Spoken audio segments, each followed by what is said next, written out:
हे guys, welcome और welcome back to my YouTube channel. तो guys, आपको ये अपडेट तो मिली गई होगी, आपकी फॉरेस्ट गार्ड की परीक्षा की डेट अब चेंज हो गई है।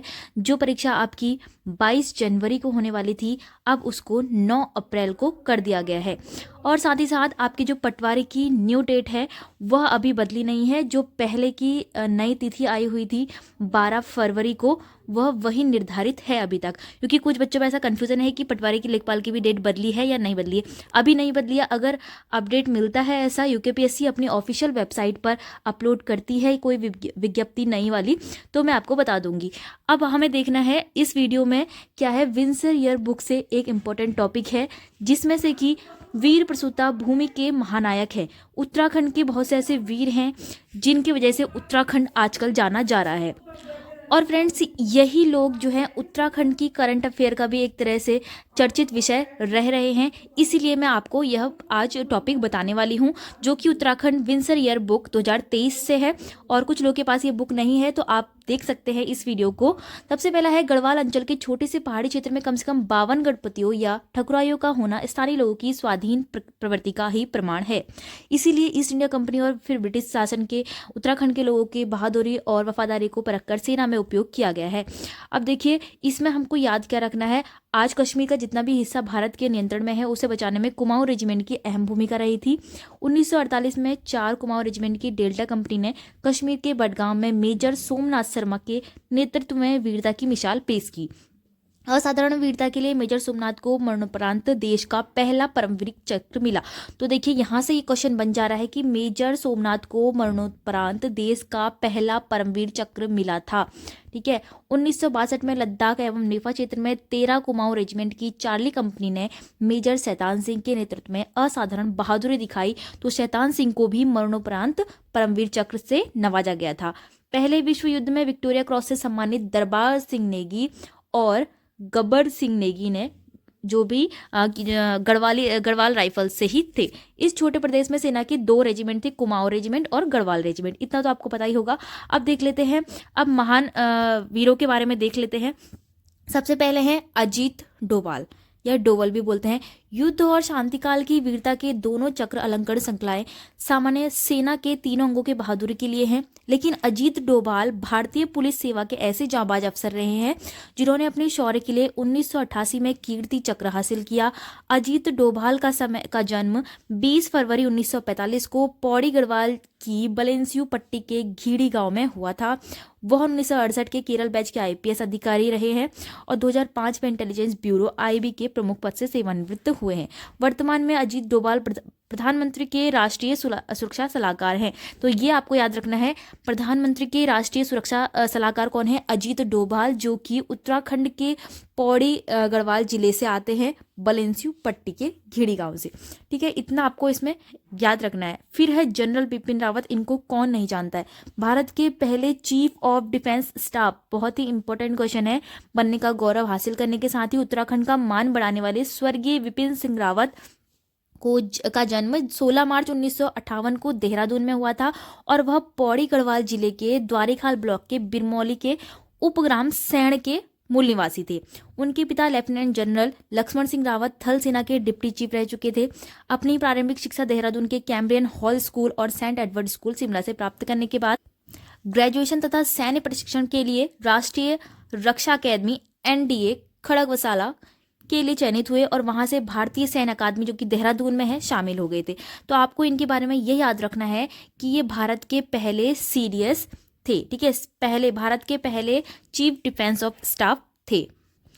और अंत में आपको याद रखना है कि 8 दिसंबर 2021 को तमिलनाडु के कुन्नूर के पास उनका हेलीकॉप्टर दुर्घटनाग्रस्त हो गया था। इस हादसे में जनरल बिपिन रावत, 12 अन्य सैन्यकर्मियों और उनकी पत्नी का भी दुखद निधन हो गया था। आप देख लेते हैं जनरल बिपिन चंद्र जोशी। तो बिपिन रावत अलग हैं और बिपिन चंद्र जोशी अलग हैं, इसको अलग अलग याद करना है। जनरल बिपिन चंद्र जोशी भारतीय थल सेना के 17वें चीफ ऑफ आर्मी स्टाफ थे। उनका जन्म 5 दिसंबर 1935 को उत्तराखंड के अल्मोड़ा जनपद के दनिया में हुआ था। आपको इनके जनपद याद होने चाहिए जहां के भी यह निवासी हैं। फिर जनरल बीसी जोशी विशिष्ट सेवा के लिए परम विशिष्ट सेवा पदक, अति विशिष्ट सेवा पदक प्राप्त करता रहे हैं। विपिन जोशी को दिसंबर 1954 में 64 कैवलरी रेजिमेंट भारतीय सेना बख्तरगंज कोर में कमीशन प्राप्त हुआ था। अब जो इनकी मृत्यु है वो देखिए, जनरल जोशी की मृत्यु 19 नवंबर 1994 को नई दिल्ली के सैन्य अस्पताल में हृदय आघात से मृत्यु हो गई थी। 1995 में सेवानिवृत्त होने वाले थे। जनरल जोशी भारतीय सेना के एकमात्र अध्यक्ष हैं जिनकी अपने कार्यकाल में मृत्यु हुई है। तो यह भी एक इम्पॉर्टेंट बात है कि ये एकमात्र ऐसे अध्यक्ष है जिनके अपने कार्यकाल में मृत्यु हुई है भारतीय सेना में। ठीक है, अब है एडमिरल देवेंद्र कुमार जोशी। एडमिरल देवेंद्र जोशी भारत के 21वें नौसेना अध्यक्ष थे। 21 अगस्त 2012 से 26 फरवरी 2014 तक वह इस पद पर रहे थे। देवेंद्र कुमार जोशी का जन्म कब हुआ था? 4 जुलाई 1954 को अल्मोड़ा जनपद के दौला घाट में हुआ था। तो देखिए, आपको याद रखना है बिपिन चंद्र जोशी का जन्म अल्मोड़ा में हुआ था। इससे पहले आपको मैंने डोभाल जी के बारे में बताया, उनका जन्म पौड़ी में हुआ था। और बिपिन रावत कहाँ के थे? वो भी पौड़ी गढ़वाल जिले के निवासी थे। अब देखिए, एडमिरल देवेंद्र कुमार जोशी ये भी अल्मोड़ा के हैं और दौलाघाट में हुआ इनका जन्म। एडमिरल जोशी ने 1 अप्रैल 1974 को भारतीय नौसेना के एग्जीक्यूटिव ब्रांच में कमीशन प्राप्त किया था। अब देखिए, लगभग 38 वर्ष की सेवा के बाद INS सिंधु रत्न दुर्घटना एवं इससे पहले हुई कई सिलसिलेवार दुर्घटनाओं की नैतिक जिम्मेदारी लेते हुए उन्होंने 26 फरवरी 2014 को अपने पद से इस्तीफा दे दिया था। ऐसा करने वाले वह भारत के पहले नौसेना अध्यक्ष थे। उनकी उत्कृष्ट सेवा के कारण उन्हें सेवानिवृत्ति के बाद 8 अक्टूबर 2017 को अंडमान निकोबार द्वीप समूह का उपराज्यपाल भी घोषित किया गया था, नियुक्त किया गया। ठीक है, ये इंपॉर्टेंट है। 2017 को अंडमान निकोबार द्वीप समूह का उपराज्यपाल इनको बनाया गया। अब है धूम सिंह चौहान। धूम सिंह चौहान गढ़वाल राइफल के पहले भारतीय अफसर थे जो कि राइफलमैन के रूप में भर्ती हुए और किंग्स कमीशन प्राप्त कर सरदार बहादुर की पदवी जागीर प्राप्त कर पूरे 31 वर्ष की सेवा के बाद सेवानिवृत्त हुए थे। इनका जन्म कहाँ हुआ था, ये सबसे इंपॉर्टेंट बात है। धूम सिंह चौहान का जन्म 20 फरवरी 1886 को चमोली जनपद की बिचला नागपुर पट्टी के सरमोला गांव में हुआ था। तो यह है चमोली जिले के निवासी धूम सिंह चौहान। वह 1903 में गढ़वाल राइफल्स में भर्ती हुए थे। अब देखिए, एक राइफलमैन के रूप में भर्ती होने वाले धूम सिंह चौहान अपने शौर्य प्रतिभा और बुद्धि कौशल के बलबूते पर एक कैप्टन, सम्राट के ऑर्डरली ऑफिसर और गवर्नर के ADS पदों तक पहुंचे थे।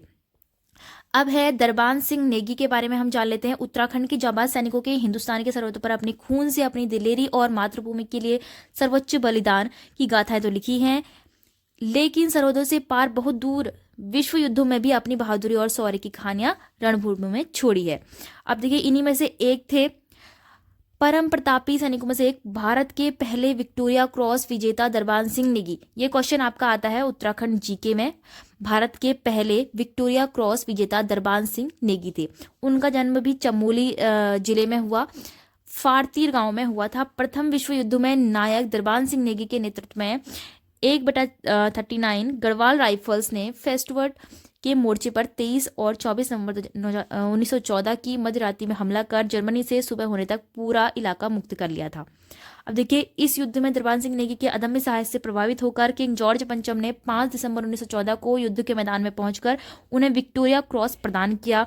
नायक दरबान सिंह नेगी की वीरता के चलते गढ़वाल राइफल्स को बैटल ऑफ फेस्टवर्ड इन फ्रांस का खिताब भी दिया था। तो आपको इनके बारे में याद रखना है कि पहले विक्टोरिया क्रॉस विजेता दरबान सिंह नेगी हैं।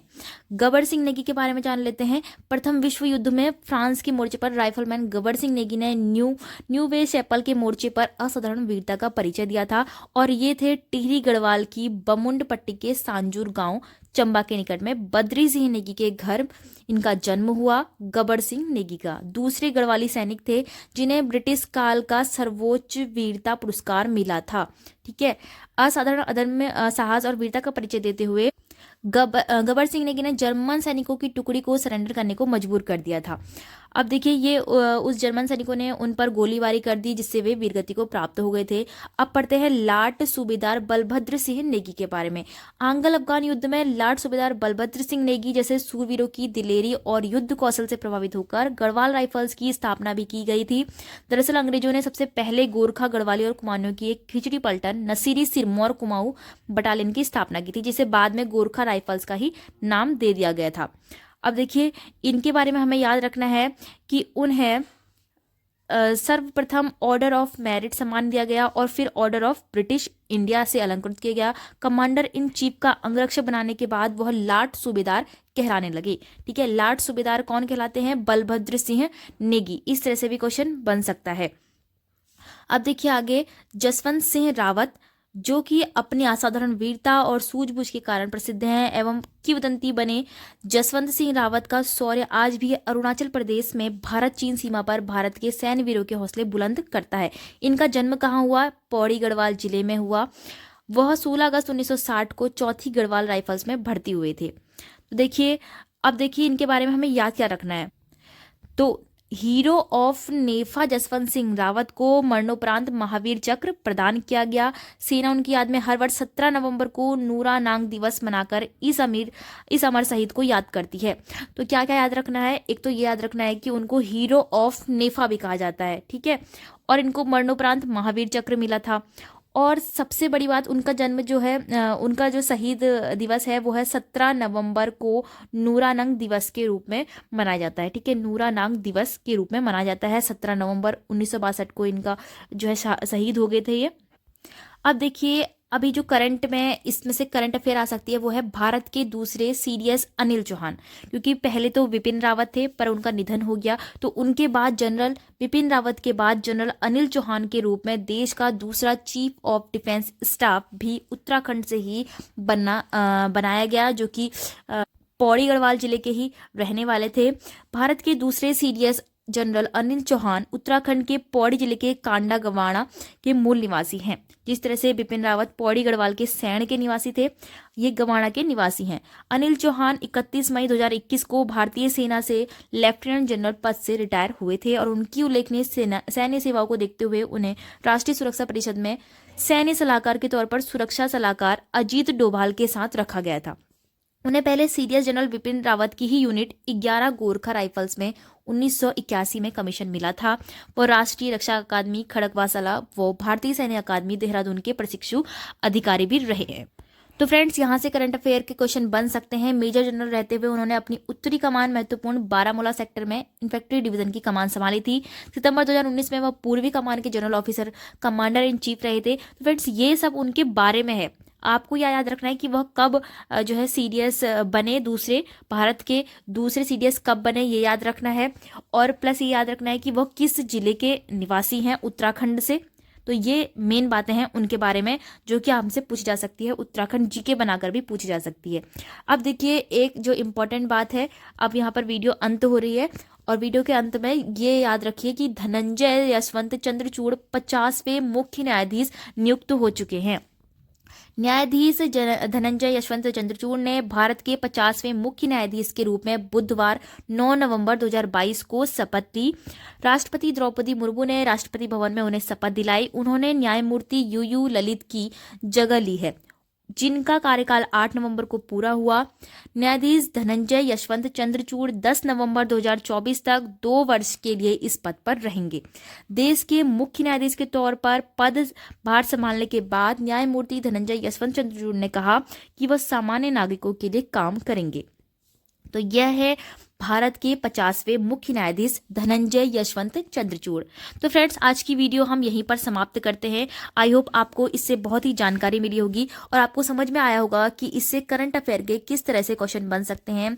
सबसे पहले तो आप इनको जिलों के जरूर याद रखना कि ये कहाँ के निवासी है, किस जिले के निवासी है, क्योंकि आपका जो है पुलिस कांस्टेबल के एग्जाम में भी 18 दिसंबर को एक इसी से संबंधित क्वेश्चन आया था, जिसमें कि पूछा गया था कि जनरल बिपिन रावत किस जिले के निवासी थे। ठीक है, तो वो तो पौड़ी गढ़वाल जिले के निवासी थे। लेकिन अब यहाँ से भी क्वेश्चन बन सकता है कि जो भारत के दूसरे सीडीएस है अनिल चौहान, वह किस जिले के निवासी हैं, तो वह भी पौड़ी गढ़वाल जिले के ही निवासी हैं। तो फ्रेंड्स, इस वीडियो को करते हैं यहीं पर एंड। आपको वीडियो पसंद आई और इस तरह से आप विंसर ईयर बुक लगातार पढ़ना चाहते हैं, पूरी कंप्लीट करना चाहते हैं, तो चैनल को सब्सक्राइब जरूर करिएगा।